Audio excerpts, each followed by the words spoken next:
així com les normes deontològiques que regeixen la nostra professió, amb dignitat, consciència, independència, probitat i humanitat.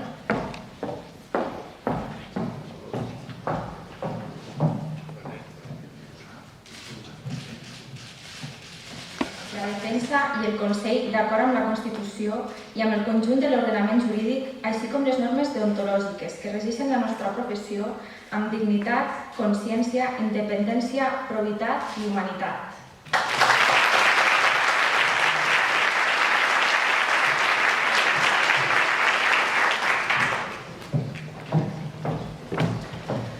Rosa Maria Bernaus Soler.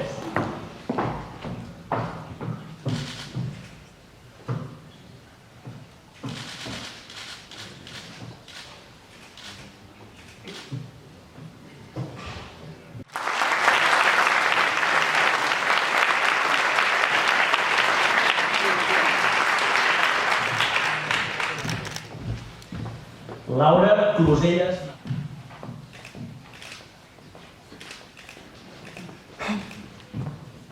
L'advocacia espanyola més aviat està al nostre costat, és a dir, més aviat pensa que no seria necessari que els andorrans haguéssim de fer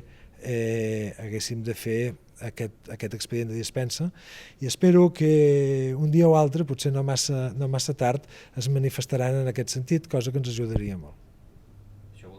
Segurament estem més ben formats amb tots els respectes als advocats antics, que és perquè tenim una formació, tenim màsters, perquè al final el temps de crisi el que ha fet és propiciar una generació de màsters, i amb idiomes, ja està. Amb això ho combinem també amb la motivació per servir al final al país. Acabaré fent